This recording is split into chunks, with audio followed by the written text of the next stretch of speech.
오늘은 아들을 통해 말씀하셨다 이런 제목으로 하나님 말씀 증거합니다. 우리가 지금 사순절을 보내고 있어요. 조금 더 절제하며 조금 더 경건하게 부활절 40일 주일을 제외한 40일입니다. 40일 동안 우리가 주님과 함께 날마다 더 가깝게 하고 동행하기 원하는 그런 심정으로 노력하고 있습니다. 그래서 사순절 기간 동안 예수님이 도대체 누구신가? 그거를 우리가 히브리서를 통해서 한번 살펴보고 싶어요. 다 다룰 수는 없겠지만 핵심을 요약해서 함께 은혜를 나누고자 합니다. 이 히브리서는요, 신약의 레위기다 이렇게 불려요. 이게 참 어려운 책이죠. 레위기에서 우리가 다 막히잖아요, 그죠? 유대인 출신으로 그리스도인이 된 자들, 유대의 그리스도인들 이렇게 말하죠. 그들 중에 바울의 영향을 받은 누군가가 이 책을 썼을 것이다. 그렇게 추측을 합니다. 이건 연속 설교집 같은 그런 책이에요. 편지이기도 하고요. 초대교회부터 히브리서가 바울의 편지냐 아니냐 이걸 가지고 논쟁을 많이 했습니다. 지금까지도 결론이 없어요. 그런데 이게 이제 왜 그러냐면 문체가 너무 다르다는 거예요. 바울하고 너무 다르다는 거예요.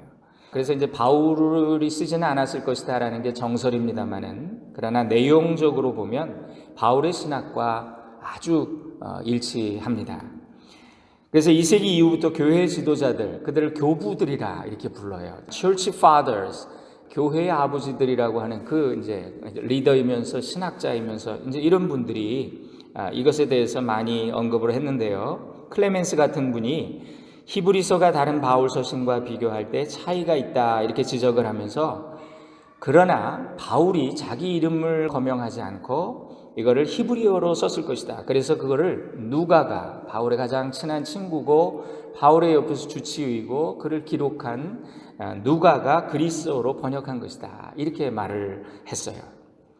또 여러분 잘 아시는 오리겐이라고 하는 그 유명한 교부시죠. 이분도 정통 교부는 아니래요.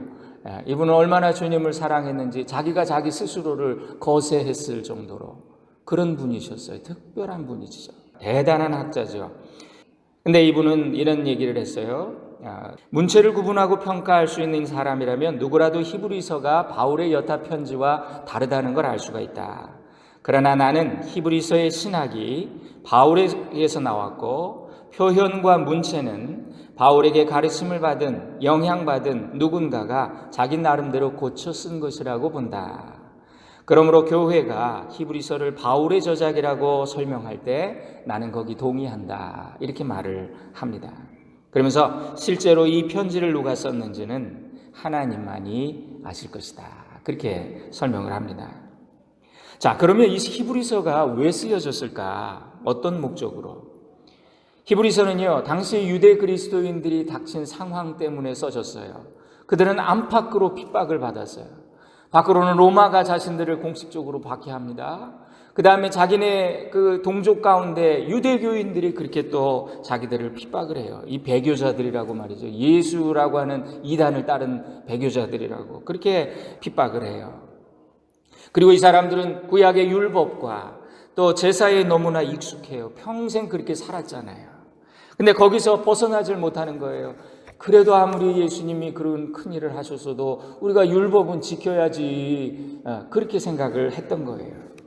그것이 복음 전파의 방해가 됐습니다. 그래서 그들은 배교의 유혹도 있었고 또 이단의 유혹도 있었고 그래서 그들에게 익숙한 이 구약 성경의 내용을 인용하면서 구약에서 말씀하신 그 제사제도와 선지자들의 가르침 그것을 언급하면서 예수 그리스도가 누구냐? 예수님이 바로 우리의 대제사장이 되신다. 그리고 예수님이 바로 마지막 선지자가 되신다. 그분은 탁월하고 우월하고 유일한 분이시다.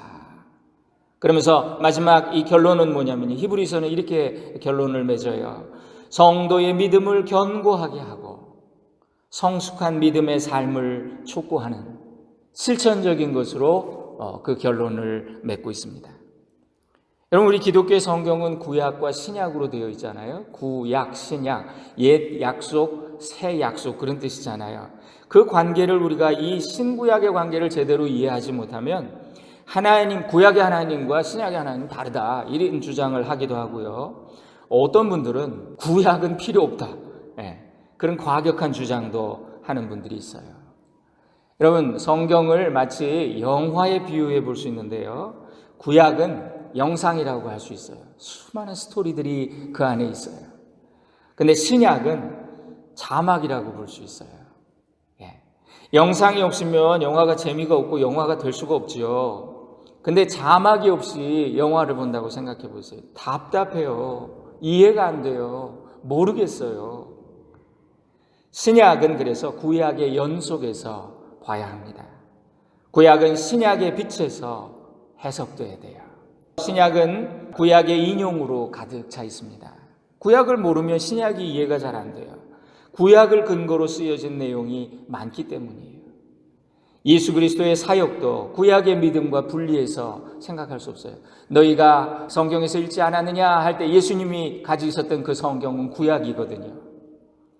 히브리서가 이런 의미에서 구약 성경의 입장에서 복음을 우리에게 다 잘 설명해 주는 책이다, 그렇게 볼 수가 있습니다.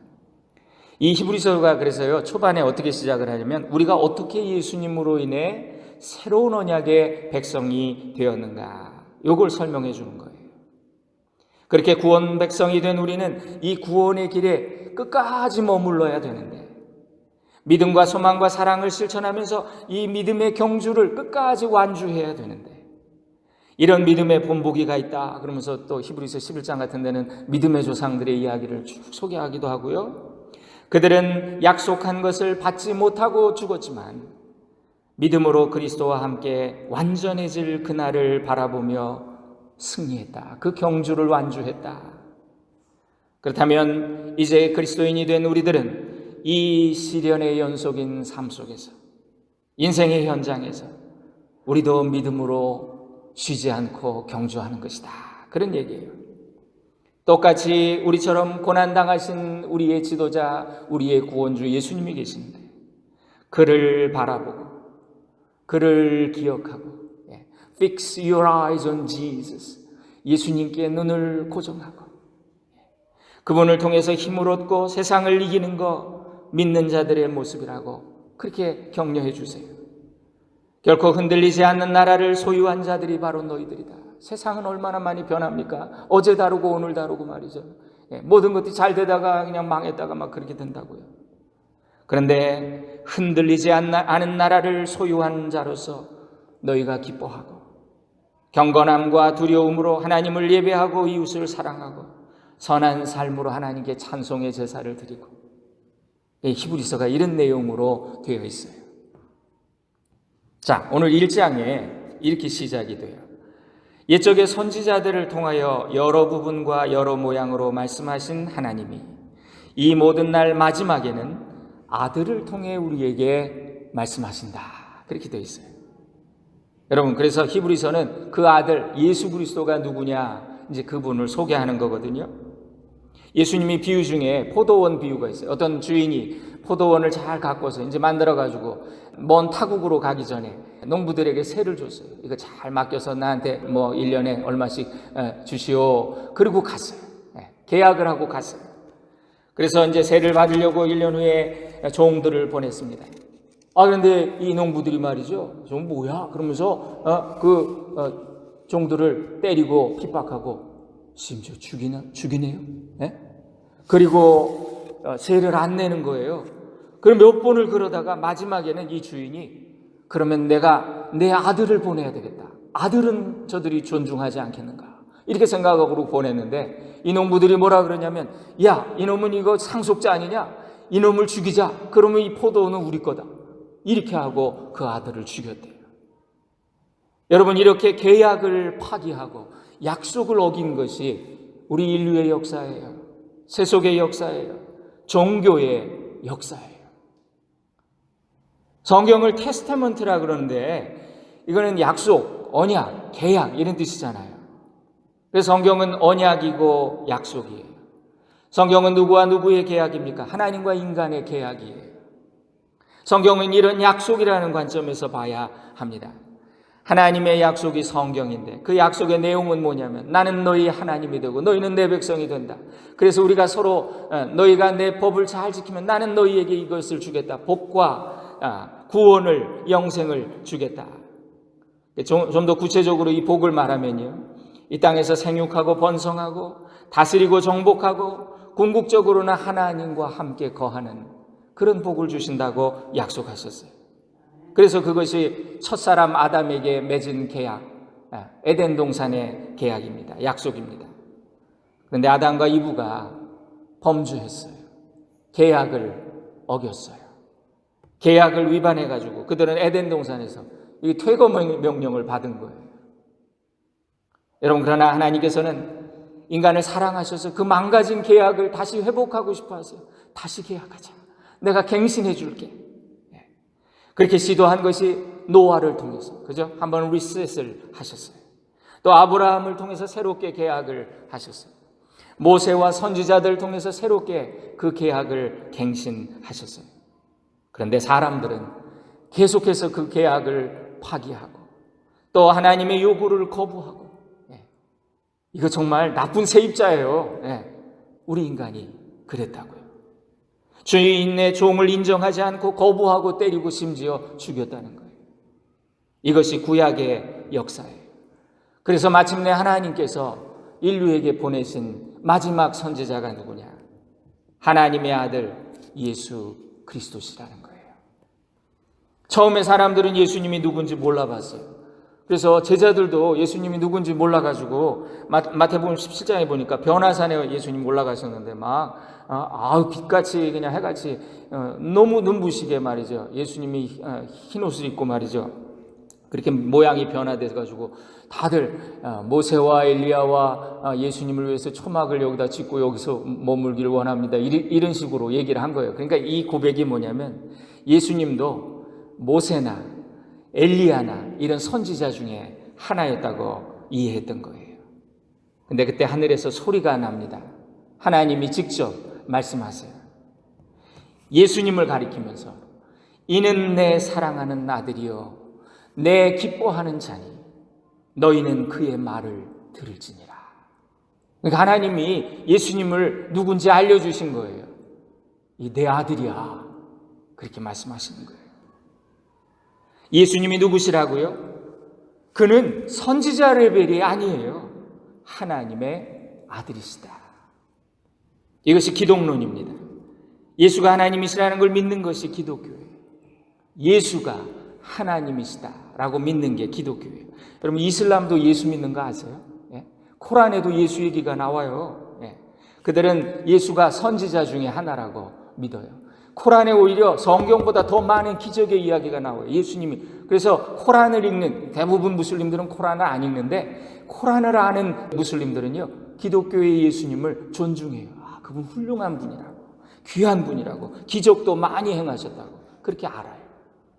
그러나 여러분, 성경에 나오지도 않는 그런 예수의 기적도 더 많이 보는 그런 무슬림들이 예수를 진짜 믿지 않아요. 그들은 존경할 뿐, 선지자일 뿐이고 마지막에 가장 위대한 선지자는, 예수도 다 못한 일을 한 선지자는 자기들이 믿는 무함마드라고 그렇게 생각합니다. 이것이 이슬람 신앙이에요. 그런데 우리 기독교는 예수가 하나님의 아들이시다 이렇게 믿습니다. 이게 다른 점이에요. 예수가 누구시라고요? 하나님의 아들이시다. 그래서 예수론이라고 그러지 않아요. 기독론이라고 그래요.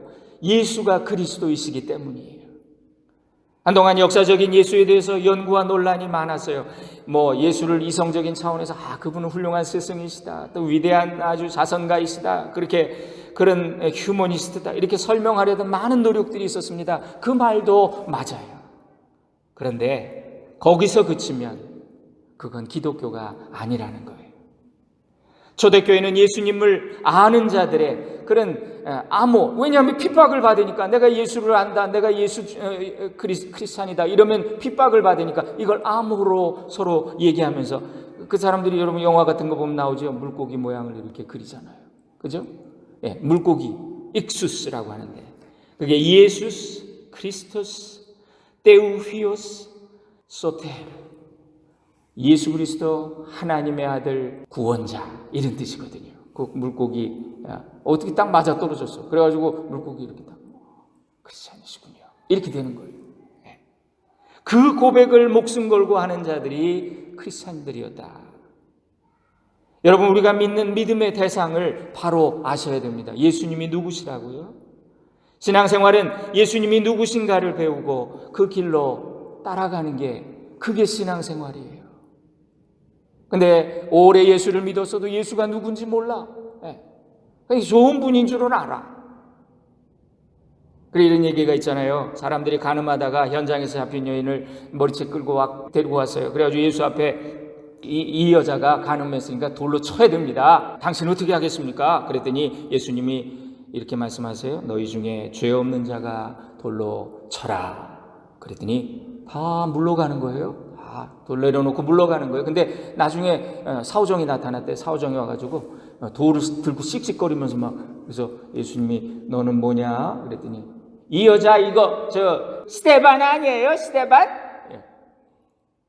참 웃기는 얘기인데, 여러분, 이 사오정이 이런다니까요. 이게 무슨 얘기냐면, 덩달아 사람들이 돌 들고 가니까 자기 따라온 거야. 그래가지고 스테반인 줄 알고 자기도 돌 던지려고.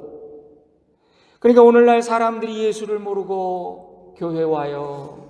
교회 그냥 와요. 한인회 오듯이 와요. 친구 만나러 와요. 밥 먹으러 와요. 이런 사람들은 그냥 무리예요. 예수님 많은 무리들이 따라다녔다 그랬잖아요. 너희도 가려느냐? 다 떠나니까 예수님이 제자들 향해서 너희도 가려느냐? 근데 제자들이 고백하죠. 주는 그리스도시요 살아계신 하나님의 아들이십니다. 영생의 말씀이 주님께 계시는데 우리가 어디로 가겠습니까? 그러니까 진짜 예수를 아는 자들이 끝까지 예수님을 따른다는 거예요. 우리 그리스도인이란 예수님이 하나님의 아들이시며 구세주라는 걸 믿는 자들이 우리 그리스도인이에요. 예수가 그리스도시다. 그분은 특별하시다. 그분은 유일하시다.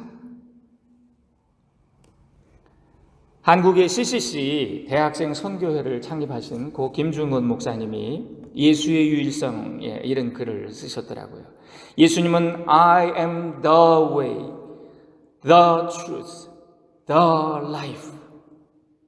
I am a way, a life, a truth. 이렇게 하지 않으시고요. The. 나는 유일한 길이다. 나는 유일한 진리다. 나는 유일한 생명이다. 예수님이 이렇게 주장하셨다는 거예요. 오직 한 길 예수 외에 구원의 길은 없다. 이것이 기독교 신앙의 대전제다. 예수가 하나님이시기 때문이다. 이것이 기독교 전도의 좁은 문이고 십자가다. 관용이 문제고 다른 종교의 반발을 사기도 한다. 왜 예수만 구원의 길이냐고 말하냐. 너희들은 배타적이다. 우리 그렇게 비판받잖아요. 근데 이분이 이렇게 말씀하시는 거예요. 그러나 사실은 사실이다. 2 더하기 2는 4라는 그 진리는 하나뿐이다. 그 밖에 모든 수는 사실이 아니다. 최후의 귀한 것도 하나뿐이다. 나는 온 우주에서 하나밖에 없는 것, 교환도 혼합도 안 된다. 아버지도 어머니도 한 분뿐이셔야 하고 남녀의 사랑의 상징인 처녀성과 동정도 하나뿐이다. 나의 유일성보다, 아버지의 유일성보다 더 절대적인 나의 하나님과 나의 구속의 길이 하나뿐이라는 사실에 나는 불편을 느끼지 않는다. 이분이 이렇게 고백을 한 거예요. 예수님은 유일한 분이라는 거예요. 아주 독특한 분이라는 거예요. 이 히브리서 1장에는요, 예수님을 천사하고 비교합니다. 왜냐하면 당시 유대인들은요, 이렇게 생각했어요. 천사를 아주 특별한 존재로 여겼거든요. 그래서 야, 니네가 얘기하는 예수가 그렇게 훌륭해? 그렇게 대단해? 그럼 천사보다 더 세? 더 높아? 이렇게 하는 질문들이 많았던 거예요, 그 당시에. 14절에는 이런 말씀이 있습니다. 모든 천사는 섬기는 영으로 하나님이 만드셨다. 그래서 구원받은 성도를 돕는 역할을 하는 존재가 천사라고. 천사, 너희들이 대단하게 생각하는 천사도 하나님이 우리 성도를 섬기라고 만드신 존재야. 근데 예수님은 하나님의 아들이신 거야. 그러니까 천사보다 더 높으신 분이지. 누가 더 대단해? 천사야, 예수님이야? 이렇게 질문을 하는 거예요. 천사들의 최고의 영예, 하나님과 성도를 섬기는 일. 제가 섬기던 교회에 어떤 성도가 있었는데, 이분은 하나님 가끔 환상을 보여주세요. 이분은 앞이 안 보여요. 드럼을 치시는 분이에요. 근데 당신이 언젠가 이렇게 예배를 드리는데 사람들이 막 찬양을 열심히 하는데 사람들 머리 위에 저기 다 전광판이 하나 붙어 있더래요. 점수가 쫙 올라간대. 찬양을 열심히 하면 막 이게 50, 60, 70, 80, 막 90, 99, 100 그러면 이게 확 터진대. 불꽃놀이 하듯이 팍 터진대. 근데 막 올라갈 때 시커먼 것들이 막 다니면서 말이죠. 사람들을 방해하고, 너 집에 가스불 끄고 왔냐? 너 가래신 문 안 닫았어? 이러면 이제 그때부터 이게 막 떨어진다는 거예요. 그리고 눈꺼풀이 내려오고. 여러분, 최고의 영예는 성도들과 하나님을 섬기는 그 일이 천사들의 사명이다. 그러니까 하나님을 섬기는 천사, 또 어떤 영적인 존재들 다 그리스도 아래에 복종하는 자들이다. 창조주요 메시아이신 하나님의 아들 예수님과 비교할 수 없는 존재. 여러분, 시편 2편에 오늘 우리가 함께 읽었습니다. 그의 아들에게 입맞추라. 그렇지 아니하시면 진노하심으로 너희가 길에서 망하리니. 여러분, 예수 그리스도를 통해 그분이 맏아들이 되셨고, 우리는 그분의, 촌수로 말하면 우리 진짜 예수님하고 동생이에요. 그렇게 되는 거예요. 그렇다면 당연히 우리는 하나님의 아들이신 예수님을 가까이 해야겠죠. 그분을 따라야 되겠죠. 구약, 이 옛 언약에 의하면요, 하나님께서 인간의 죄를 사하는 방법을 어떻게 가르쳐 주셨냐면, 제사를 드려라, 이렇게 드려라, 다 방법을 알려줘요. 짐승을 잡아서 그 짐승을 죽여서 그 짐승의 희생의 그 피를 나에게 바치고, 그런 방법을, 그러니까 그 짐승의 희생이 너의 죄를 대신하게 되는 것이다. 그런데 신약, 새로운 계약에서는 그 양을 매번 잡고 매년 잡고 이제는 그러지 않아도 돼. 완전하신 하나님의 어린 양이 너에게 오셨어. 세상 죄를 지고 가는 하나님의 어린 양 예수 그리스도의 희생으로 그 역할이 대신됐다. 다 이루어졌어. 매번 드리던 그 희생의 제사, 어린 양 대신 예수님께서 자기의 그 피를 손수 들고 지성소로 들어가서, 대제사장으로 지성소에 들어가서 단번에 그 일을, 그 제사를 완성하셨다. 그래서 예수님은 최후의 만찬에서 뭐라 그러셨어요? 잔을 주시며 이 잔은 너희를 위하여 흘리는 내 피다 그러셨거든요. 새 언약의 피다. 당신의 피로 새 계약을 맺으셨다는 거예요. 그래서 히브리서에 보면 이런 내용들이 쭉 나오는데요. 예를 들면 염소와 황소의 피와 암송아지의 죄를 부정한 자에게 뿌려 그 육체를 정결하게 하여 거룩하게 하거든. 하물며 영원하신 성령으로 말미암아 흠없는 자기를 하나님께 드린 그리스도의 피가 어찌 너희 양심을 죽은 행실에서 깨끗하게 하고 살아계신 하나님을 섬기게 하지 못하겠느냐. 히브리서 9장에는 이런 말씀이 있어요. 자, 이 모든 내용을 누가 보증하셨습니까? 하나님이세요. 하나님이 약속을 해주신 거예요. 보증인이에요. 그리고 서명하셨어요. 제가 한국에서와 다르게 미국에 왔더니 개인 수표를 많이 쓰는데 가끔 이제 체크에 잔액이 없거나 그러면 이게 리턴이 되죠. 벌금을 냅니다. 그래서 뭐 중고차 같은 거 팔 때는 은행이 보증하는 수표를 가져오라 그러잖아요. 누가 집을 보증인인가? 이렇게 중요하더라고요. 여러분, 성경은 하나님이 보증하시는 구원의 계약서입니다. 은행에서 집을 보증된 체크가 하나 왔어요. 10,000불짜리야. 얼마나 기쁘겠어요. 여러분 그거 보고 이거 가짜야 그러시겠어요? 얼마나 좋겠어요. 그런데 우리가 성경을 읽을 때 이 약속대로 내게 이루어지고 내가 구원을 받게 될 것이다 이렇게 믿어지면 얼마나 기뻐요. 우리가 계약서를 쓰고 계약서가 수효력이 있으면 이 계약서 살아있어, 이거 계약서가 살아있어 이렇게 말합니다. 그래서 성경에 기록된 하나님의 말씀이, 하나님의 약속이 이것이 계속해서 성취되어 왔고 지금도 우리에게 여전히 유효하다라고 믿으면 우리에게 이것은 살아있는 말씀이 되는 거예요. 그래서 우리가 말씀이 살았다 그렇게 고백을 하는 거예요. 여러분, 우리는 이 성경의 약속을 문서로 법적인 효력을 지닌 계약서로 우리가 그런 마음으로 이 성경을 대해야 할 것입니다. 성경 읽을 때 이 많은 약속들, 그거 아브라함이니까 그렇지, 그거 다윗이니까 그렇지. 아니요, 제가 늘 말씀드리잖아요. 그들도 우리와 똑같은 사람들이었다. 그런데 이 약속을 믿는 자들이 이 약속을 경험하게 될 것이다. 주일학교에서 배웠던 찬양이 생각이 나요. 우리 어렸을 때 예수 믿고 왕자 됐네, 공주 됐네, 이런 찬송 많이 불렀어요. 왕자가 되고 공주가 되고, 우리가 하나님의 자녀여 천국의 시민권자라는 이 사실, 너무나 단순한 건데 이게 믿어져야 거기에 은혜가 있어요. 여러분 잊지 마세요. 100불짜리 지폐에 아무리 구겨도 흙 묻혀도 이거 100불인 이 가치는 변함이 없어요. 우리가 초라한 현실 보면서 늘 낙심해, 무슨 하나님의 아들이야 내가. 그렇지 않아요. 현실 바라보지 말고 영의 눈을 떠서 천국을 보는 우리 모두가 되기를 소망합니다.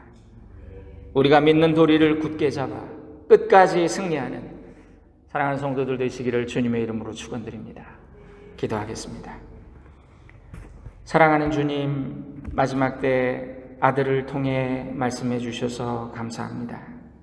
어그러진 계약을 다시 갱신하시고 망가진 하나님과의 관계를 회복시켜 주셔서 감사합니다. 구원의 백성으로 살게 하옵소서. 믿음으로 살게 하옵소서. 거룩한 주님의 뒤를 따라 모두 함께 지성소로 들어가 거룩하신 하나님 뵙는 구원의 백성 되게 하옵소서. 예수님의 이름으로 기도 올립니다. 아멘.